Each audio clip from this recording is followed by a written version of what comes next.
ये भी एक तरह के सैनिक, वे युवा जो भारत का भरोसा बनाते हैं। कदम ताल करते कर्तव्य पथ पर नेशनल कैडेट कोर के कैडेट्स गणतंत्र दिवस के मौके पर सेना और पैरामिलिट्री फोर्सेस के साथ किसी मायने में उनसे कम नहीं। आखिर वे एक बड़ी परंपरा से आए हैं। प्रधानमंत्री नरेंद्र मोदी और रक्षा मंत्री राजनाथ सिंह भी एनसीसी कैडेट रहे हैं। दुनिया के सबसे बड़े यूनिफॉर्म यूथ ऑर्गेनाइजेशन एनसीसी की शुरुआत 1948 में मात्र 20,000 कैडेट्स के साथ हुई थी।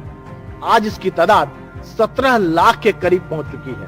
तब से लेकर अब तक युवाओं और राष्ट्र के विकास में एनसीसी ने महत्वपूर्ण योगदान दिए हैं। बात चाहे लीडरशिप की हो, अनुशासन की हो, टीम वर्क की हो या फिर अपने जिम्मेदारी के एहसास की, हर जगह एनसीसी के कैडेट्स ने सफलता के झंडे गाड़े हैं।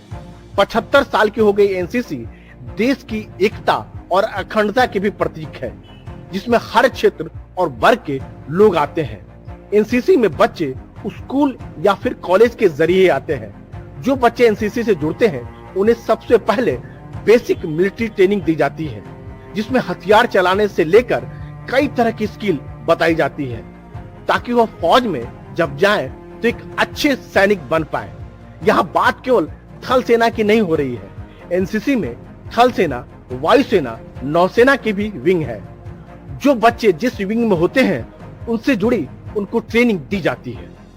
यह ट्रेनिंग उनको सिर्फ सेना के लिए ही तैयार नहीं करती, बल्कि उनको ओवरऑल कैरेक्टर और फिजिकल फिटनेस को भी बढ़ाती है। एनसीसी के कैडेट सामाजिक सेवा में भी बढ़ चढ़कर हिस्सा लेते हैं। ब्लड डोनेशन से लेकर ट्री प्लांटेशन, सफाई अभियान या फिर कहीं आपदा राहत अभियान की बात हो, हर जगह आपको एनसीसी के कैडेट्स जरूर दिख जाएंगे।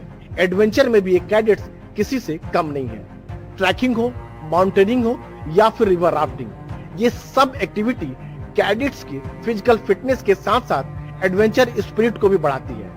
एनसीसी के यूथ एक्सचेंज प्रोग्राम के तहत यहाँ के कैडेट्स दूसरे देशों में जाते हैं और दूसरे देशों के कैडेट्स यहाँ आते हैं। पिछले साल सेना में 116 अधिकारियों, अग्निवीर में 8,937 और केंद्रीय पुलिस बलों में 1,390 कैडेट्स की भर्ती हुई। वैसे सारे एनसीसी कैडेट्स की बड़ी हसरत होती है गणतंत्र दिवस परेड में हिस्सा लेना, लेकिन यह मौका बहुत ही चुनिंदा कैडेट्स को ही मिल पाता है।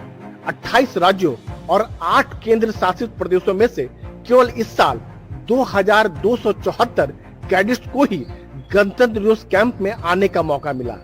इनमें से कर्तव्य पथ पर परेड करने का मौका सिर्फ करीब 300 कैडेट्स को ही मिलेगा।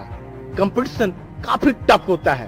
कैंप में सुबह से ही कैडेट्स अपनी फिजिकल फिटनेस और मेंटल स्ट्रेंथ को मजबूत करने में जुट जाते हैं। इन सब का जोर बस यही है कि कैडेट्स के अंदर देशभक्ति, अनुशासन और नेतृत्व की भावना पैदा की जाए, जो धर्म, जाति और भाषा के भेद से ऊपर उठकर काम कर सके।